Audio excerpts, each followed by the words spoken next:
हल्की मंद रोशनी, nursing ward की खामोशी।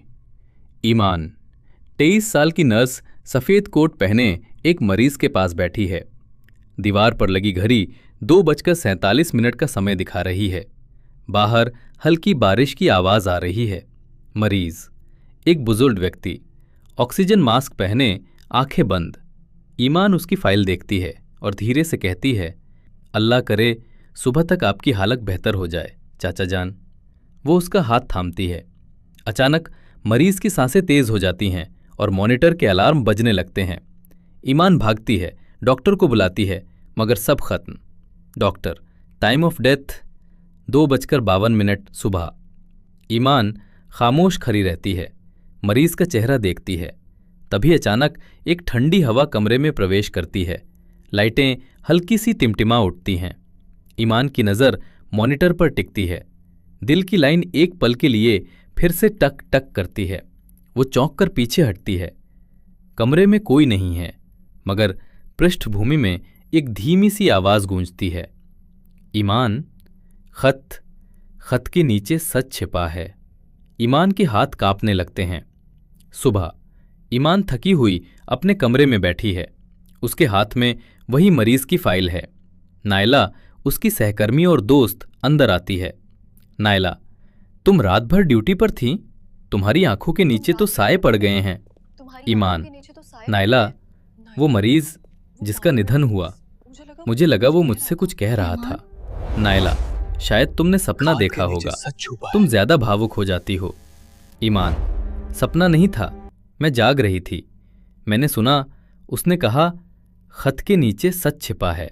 नायला, ओ भगवान। ईमान, तुम्हें नींद की कमी है, कल छुट्टी ले लो। ईमान खामोश रहती है, मगर उसके दिल में डर और जिज्ञासा का मिश्रण बनने लगता है। शाम, हल्की बारिश में एक शव पर कैमरा फोकस करता है। लोग सफ़ेद कपड़ों में लिपटे हुए हैं। ईमान दूर खड़ी देख रही है। नायला ने उसे रोकने की कोशिश की थी, फिर भी वो आई। मौलवी साहब दुआ पढ़ रहे हैं। ईमान की नज़र बार बार कुरान पर जाती है जो मृतक के सीने पर रखा है।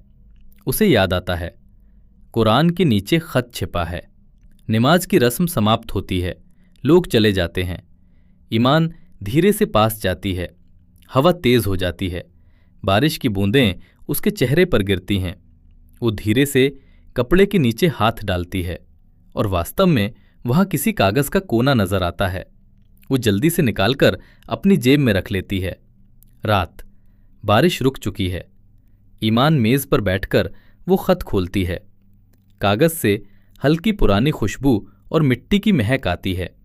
खत पर लिखा है, अगर ये कागज किसी नेक दिल को मिले, मेरा बेटा मुझ पर झूठा मुकदमा करके संपत्ति छीन गया, मैं बेगुनाह मर रहा हूं, मेरी कब्र में सच दफन न होने दें। ईमान की आंखों में आंसू आ जाते हैं। तभी अचानक कमरा ठंडा होने लगता है, सांसें भारी। वही मरीज सामने खड़ा है। रूह, तुमने मेरा कर्ज उतार दिया, मगर अभी और भी रूहें हैं जो तुम्हें पुकार रही हैं। ईमान चिल्लाकर पीछे हटती है, मगर रूह धीरे धीरे हवा में घुल जाती है। अगली सुबह ईमान अस्पताल के कैफे में बैठकर चाय पी रही है। सामने अखबार खुला है, बुजुर्ग के बेटे की गिरफ्तारी, जालसाजी और संपत्ति धोखाधड़ी का खुलासा। नायला हैरान होकर देखती है। नायला, ये वही मरीज था ना? तुम्हें कैसे पता चला था? ईमान खामोश रहती है, बस कहती है, शायद किसी ने मुझे दिखाया था। कैमरा जूम आउट होता है। बाहर से एक फकीर गुजरता है, हाथ में तस्बीह, नजर ईमान पर। फकीर, रूहों के दरवाजे खुल गए हैं, अब ईमान अकेली नहीं रहेगी। रात, ईमान बिस्तर पर लेटी है, आंखों में नींद नहीं। खिड़की से चांद की मंद रोशनी आती है। इसी में जरिया